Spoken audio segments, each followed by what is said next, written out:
자, 비트코인 차트 한번 자세히 보겠습니다. 지금 기술적으로는 반등의 조건들이 하나둘씩 갖춰지고 있습니다. 이 반등의 조건이라고 하면 여러분, 기본적으로 하락장에서 변곡을 쳐주기 위해선 상승의 다이버전스가 필요합니다. 이 상승의 다이버전스가 비트코인 차트가 아니라 테더 도미넌스 차트와 토탈 차트상에서 다이버전스가 지금 출현하고 있다는 말씀드리고 있는 것이죠. 여러분 같이 한번 보겠습니다. 우리가 토탈 차트 먼저 살펴볼 건데, 토탈 차트상에서 여러분들 보시는 것처럼 4시간봉 한번 자세히 살펴보겠습니다. 4시간봉 상에서 분명히 토탈 차트상에 저점은 이렇게 내려가는 모습이 보여졌습니다. 이런 식으로 분명히 저점은 한번 내려가는 이런 식의 모습이 잡혔는데, 이 와중에 같은 기간 동안 다이버전스 RSI가 어떻게 움직였는가를 자세히 살펴보시면 RSI의 저점은 오히려 올라가는 이런 식의 형태가 나와주고 있죠. 같은 기간 동안 RSI와 차트상의 움직임에 괴리가 발생한다. 이게 다이버전스의 사전적인 정의이고, 우리가 이 다이버전스를 한번 자세히 살펴봤을 때 저점은 내려갔는데 보조지표는 올라가는, 저점은 내려갔는데 보조지표의 저점은 올라가는 일반적인 강세 다이버전스가 출현해주고 있다는 것을 우리가 파악할 수가 있습니다. 그뿐만이 아니죠. 지금 테더 도미넌스 차트도 한번 살펴봅니다. 테더 도미넌스 차트 기본적으로 가져가셔야 하는 지식입니다. 우리는 6.6이 보통 기점이었습니다. 여기를 한참 동안 못 넘어주는 모습이 나와줬기 때문에 기존까지는 이런 식의 저항선을 활용하면서 매매를 해왔었다. 근데 이 저항선을 아무렇지 않게 뚫어버리고 올라가는 이런 식의 모습이 나왔기 때문에 지금부터는 여기에 대해서 채널을 하나 구성을 반드시 해둬야 된다. 이런 식으로 채널을 잡아보았을 때 이 중단선을 뚫고 내려가줘야 상승분이 나와줄 수 있는 그 동력이 될 것이다. 강조드려 왔었죠. 4시간봉 한번 보겠습니다. 4시간봉 상에서 여러분 RSI에 고점이 상당히 많이 내려가는 이런 식의 모습이 나와줬는데, 같은 기간을 한번 살펴보실까요? 여기와 여기 이 자리입니다. 그렇지 않습니까? 분명히 같은 기간 동안 RSI 다이버전스는 오히려 올라가는 이런 식의 모습이 나와줬죠. 마찬가지로 여기서도 괴리가 발생했고, 어떤 괴리냐 했을 때 고점은 올라갔다. 고점은 올라갔다. RSI 고점은 내려갔다. RSI 고점은 내려갔다. 테더 도미넌스 차트상에서 약세 다이버전스가 출현하고 있다. 무슨 얘기입니까? 테더 도미넌스의 상승 속도가 느려졌다. 거꾸로 얘기하면 비트코인의 하락 속도가 느려졌다는 말씀인 것이죠. 기술적으로만 보면 지금 자리는 롱 포지션, 즉 상승을 볼 수 있는 근거가 이미 두 가지 갖춰졌다는 겁니다. 하지만 지금 안심하고 들어가지 못하는 이유가 있는데, 그게 뭐냐면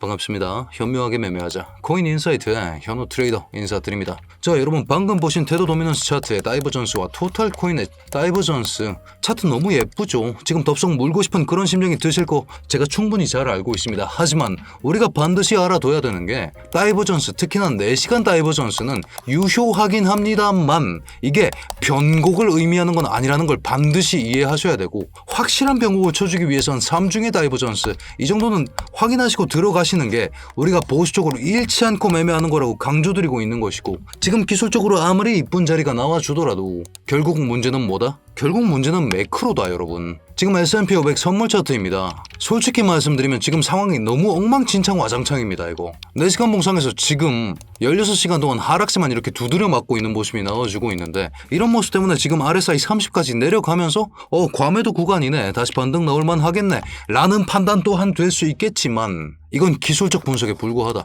지금 매크로 이슈가 훨씬 더 강력한 그런 상태다. 이 부분 강조드리고 있는 것이고, 이 매크로 이슈의 해결책이 뭐다? 오늘 10시 반에 나오는 CPI다. 이 부분 지속적으로 강조드리고 있는 것입니다. 자, 그렇기 때문에 지금은 섣부른 자리에서 풀배팅을 칠 자리가 아니라 소량 포지션 기반으로 지금 추세에 대한 테스트를 성공시켜 놔야 된다고 강조드리고 있는 것이고, 그 내용에 대해서 브리핑 드리면서 12% 한 건, 14% 타점 한 건 뽑아내고 들어오는 길입니다. 지금은 절대로 CPI 발표 이전에는 풀배팅 칠 자리는 절대 나오지 않는다. 이 부분 반드시 염두에 두셔야 되고, 단기 타점 위주로 공략하셔야 된다. 이 부분 강조드리고 있는 것입니다. 자, 그렇기 때문에 여러분, 이런 식의 비트코인뿐만 아니라 다른 차트들까지 분석하면서 제가 매일 한 편씩 영상 올려드리고 있으니까요. 저희 코인 인사이트 구독해두시고 이런 식의 정보들 반드시 참고하신 후에 매매를 진행하셔야 우리가 우리의 시드를 지켜낼 수 있다는 점 강조드리고 있는 겁니다. 자, 그렇다면 분석 이어나가 보겠습니다. 자, 그렇다면 우리는 CPI 결과를 보고 움직여야 된다. 이 포인트에 초점을 맞출 것인데,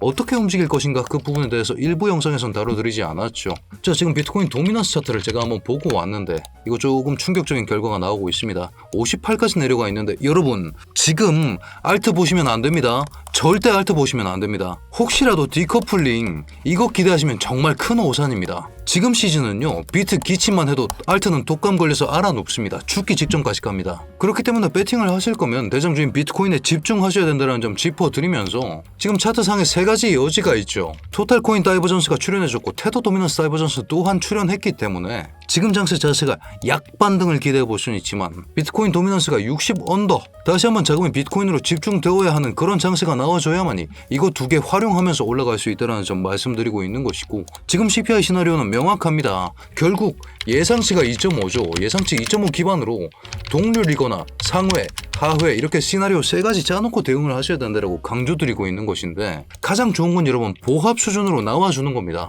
아니 현우야, 하회하는 게 제일 좋은 거 아니냐? 아닙니다 여러분. 여러분 제가 지속적으로 말씀드려왔죠. 하나의 시즌이 끝이 나고 나면 한참 동안 기면서 세력들이 매집하는 그런 식의 움직임이 여기선 1년 가까이 기었습니다. 230일 기었죠. 24년 3월장이었습니다. 왜 보합 수준으로 나와줘야 되느냐? 여러분 상승의 기본적인 조건이 뭔 줄 아십니까? 개미들이 어줍잖게 레버로 현물이 아니라 선물로 롱을 담으면 이건 올라가지 않습니다. 오히려 유동성 먹잇감이 되어서 세력들이 싹 쓸어먹고 자기들 현물 채워넣는 그 기름으로 씁니다. 연료로 쓴다라는 거죠. 자, 그렇다면 지금 세력 얘기가 나왔는데 비트코인 펀드 보유량 한번 보겠습니다. 펀드 보유량 아직 전 수준까지 회복해주지 못한 입장이고, 지금 코인베이스 프리미엄이 다시 음수 절대값이 커져나가면서 꺾이고 있습니다. 무슨 뜻입니까? 미국 기관들의 거래소인 코인베이스입니다, 여러분. 얘네가 현물을 던져야 프리미엄이 내려갑니다. 선물 던진다고 프리미엄 내려가는 거 아닙니다. 숏 잡는다고 프리미엄 내려가는 거 아니기 때문에 이 프리미엄이 내려가고 있다는 것은 기관은 지금 현물을 던지고 있다. 왜 던질까요? 얘네도 CPI 지금 준비하는 겁니다. 이 결과에 맞춰서 움직이기 위해서. 이게 양수로 전환되기 전까지 나오는 상승은 개미들이 억지로 끌어올린 가짜 상승일 뿐이다. 기관 매수세가 붙어주지 않았다. 기관의 현물 매수세가 붙지 않으면 여러분 반드시 수입이 나올 수밖에 없는 그런 구조가 있다. 청산 히트맵 한번 살펴보겠습니다. 지금 위쪽에 이렇게 저항 숏 청산 매물대 잡혀있는 거 보이시죠? 여기에서도 롱 청산 매물대가 이렇게 잡혀 있었습니다. 레버리지 거는 롱들은 그냥 유동성 흡수당하는 그 타깃이 될 뿐이고, 박자 맞아서 잘 먹었다면 축하드립니다. 하지만 우리가 대상승을 원한다면 골레벌롱으로 단타를 발라먹을 게 아니라 현물 매수세가 붙어줘야 된다. 이 부분 강조드리고 있는 것이죠. 물론 이런 내용들 실시간으로 기술적 분석 섞어가면서 수익으로 뽑아낼 수는 있지만서도 이런 내용들에 대해서 이해를 하고 계셔야 어느 자리에서 내가 오래 끌고 갈 포지션을 잡을 수 있을 것인가, 그 부분에 대해서 생각해 볼 수 있다는 것이고, 그렇기 때문에 저희 코인인사이트 실시간 브리핑룸 통해서 제가 확인되는 정보들 최대한 빠르게 전달드리면서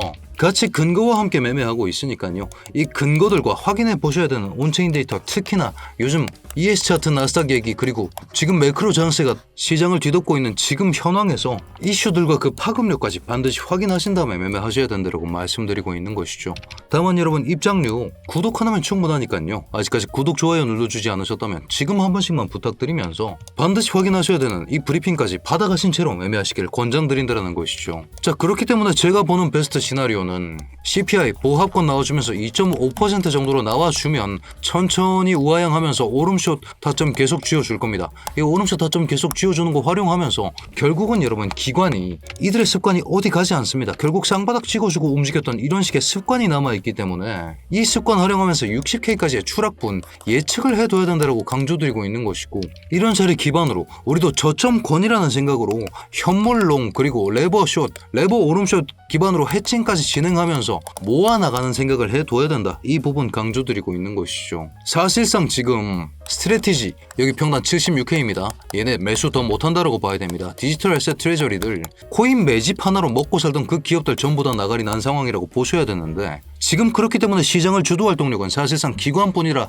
이 부분 인정하셔야 되고, 그렇기 때문에 기관 움직임을 반드시 추적하시면서 이들이 관망하거나 매도 중이라면 우리도 반드시 보수적으로 보는 그런 관점을 가져가야 된다라고 강조드리고 있는 것이죠. 자, 그렇기 때문에 결론적으로 CPI 발표에 따라서 CPI가 보합 수준이 나와준다면 기관들이 개미들의 지친 매물을 밑에서 받아먹는 긴 횡보 장세가 이어질 가능성이 정말 높습니다. 그리고 CPI가 좋게 나와준다고 하더라도 CPI가 먼저 비트코인으로 들어올 것이다. 이건 사실 낙관이라는 점 강조드리고 있는 것이죠. 지금 나스닥 자리가 어딥니까? 지금 나스닥 자리 자체가 반드시 반등을 해줘야 하는 2, 3명 라인에 걸쳐있는 이런 모습이 나와주고 있습니다. 여기서 반등에 성공하느냐 마느냐 그 부분이 보합 혹은 그 이상 2.5 언더 여야 여기서 반등에 성공해 줄 수 있을 것이고 나스닥이 먼저 반등을 해줘야 지금 매크로 장세로 인해서 못 가고 있는 비트코인 유동성이 부족해서 못 가고 있는 것이죠. 여기서 빠져나온 유동성들이 비트코인으로 흘러 들어올 수 있는 그 여지라도 생기는 것이지 이 보합이 일어나지 않는다면 오히려 높게 나와버린다면 비트코인 60K까지 추락을 천천한 우하향 기관 매집이 아니라 패닉셀 기반 추락을 염두에 두셔야 된다. 이 부분 강조드리고 있는 겁니다. 자, 그렇기 때문에 지금부터는 예측 매매 불가합니다. 예측 매매 절대 불가합니다. 반드시 CPI 수치 확인하시고 들어가셔야 됩니다. 제가 2.5 불러드렸죠. 지금 예상치가 2.5인데 결국 전년 대비가 가장 중요합니다. 2.5보다 낮아져야 호재라고 간주하시고 2.5보다 높아버리면 나스닥 추락 그리고 비트 추락 이거 예견된 일이다. 이 부분 반드시 인지하신 채로 이번 장세를 대하셔야 된다. 아니 현우야, 그러면 2.5보다 낮아주면 어떻게 되는 거냐? 네가 말하는 보합 말고 잘 나왔을 때는 우리가 어떤 관점을 가져갈 수 있겠느냐? 라고 하신다면 지금 아직까지 4시간 봉에 이 친구가 유효합니다. 이 저항선이 유효하다라는 거죠. 우리가 장대 음봉 하나 때려 박혔지 않습니까? 이때 여러분 해보실 수 있는 전략이 저점이 2개 확고하게 나와줬으면 여기 이 음봉만큼의 되돌림 채널을 잡아봅니다. 여기까지는 회복을 해줘야 된다는 거거든요. 오늘 지표 나와줬으면 여기까지 회복해주면서 70을 올라타줘야 됩니다. 그래야만이 올라타고 밀려나더라도 4시간 구름대 지지받으면서 그 다음을 바라볼 수 있습니다. 70까지는 회복해주는가 마는가 그 여부를 본 다음에 진입해도 늦지 않는다. 여기 돌파해주고 여기 지지받는 이 자리가 우리의 롱타점이 될 것이다. 하지만 이거는 CPI라는 조건부에 불과하다 라는 점 반드시 인지하신 채로 이번 장세를 대하셔야 된다고 강조드리고 있는 것이고 지금은 여러분 오더 블록 같은 거 지금 무력화됐습니다. 블록 기반으로 생각하실 때가 아닙니다. 블록 기반이 아니라 채널 기반으로 반드시 저항 돌파해 줘야 된다. 겹저항 돌파하면서 지지까지 받아줘야 그 다음 볼 수 있다. 이 내용 반드시 인지하신 채로 오늘 장을 대하셔야 된다. 강조드리고 있는 것이죠. 비트코인 상에서도 미약하게나마 다이버전스가 하나 나와주긴 했습니다. 저점 내려갔고 RSI 저점은 올라가는 이런 식의 그림이 나와줬죠. 미약합니다. 정말 미약한 수준입니다. 지금 이 미약한 신호, 마감 신호 보고 여기서 진입하는 이런 식의 모습이 나와주고 있는데 아직까지 이 움직임 믿을 수 없다. 우리가 해야 되는 건 확인 매매고 오늘은 오름쇼 치지 마셔라. 오늘 CPI 보고 대응해도 늦지 않다. 오늘 단기 타점 위주로 공략하시면서 CPI 결과 보고 움직여도 늦지 않다라는 점 강조드리겠습니다. 그렇기 때문에 오늘 차트 분석을 요약해 보자면 지금 비트, 토탈, 그리고 테더 도미넌스 전부 다 다이버전스 나와줬고 기술적 반등에 최소 요건은 갖춰졌다라고 판단해야 됩니다. 하지만 아직까지 매크로 이슈가 지독하다. CPI 발표 전까지는 예측하시면 안 된다. 정말 중요합니다, 여러분. CPI 좋게 나오더라도 순서를 기억하셔야 됩니다. 나스닥 안 갔는데 비트가 먼저 간다. 무조건 구랍니다. 무조건 구랍니다. 진짜 죽는 자리입니다, 그거는. 강조드리겠습니다. 그렇기 때문에 오늘 결과에 따라서 가져가셔야 할 전략입니다. CPI 2.5 기준으로 보합이 나와줬다면 오름숏 유지하셔도 됩니다. 나스닥 관측하시면서 오름숏 유지할 수 있는 그런 자리이라고 말씀드리겠고 하회가 나와준다면 이건 호재로 보셔야 됩니다. 단기 상승 채널까지 뚫어줄 힘이 나올 겁니다. 여기 정도는 뚫어줄 수 있거든요. 여기 뚫고 나서 돌파 후에 여기까지 지지가 나와줬다면 여기서 롱을 보시는 겁니다. 하지만 이거 순서 기억하셔야 된다 강조드렸습니다. 이거 나스닥 상승 전에 나스닥 적어도 382 라인까지는 복귀해주는 그 움직임 보고 들어가셔야 된다. 이 부분 강조드리겠고 상회하는 악재가 나와버린다. 그러면 60K까지 빠질 가능성이 정말 높습니다. 나스닥 또한 236 라인 붕괴되면서 전저 수준으로 빠진다 라고 생각하시면 되겠고 대응 불가 시에는 무포지션으로 관망하시는 게 조금 더 여러분들의 계좌에 도움이 되는 전략일 것이다 강조드리겠습니다. 나스닥 장세도 지금 좋지 않다라는 점 반드시 기억하신 채로 지금 나스닥이 변곡 자리입니다. 여러분 잡아드린 이 자리가 236 라인입니다. 여기서 반등 나느냐 마느냐 382 라인 정도는 복구를 해준 다음에 그 다음에 비트로 유동성이 들어오는 게 순서가 맞는 겁니다. 이 순서를 안 지키면 여러분 우리가 라면 끓일 때 물 안 붓고 라면 먼저 넣으면 탈 수밖에 없습니다. 이 내용 반드시 기억하신 채로 오늘 장세 대하셔야 된다고 강조드리면서 이런 식의 분석 영상들 마음에 드셨다면 굿 댓글 하나만 작성해 주시면 되니까요. 댓글 달아주신 모든 분들 정말 감사드리면서 오늘 리스크 관리에 최대한 주원 좀 드시고 모두 수익 나는 좋은 하루 되시길 바라겠습니다.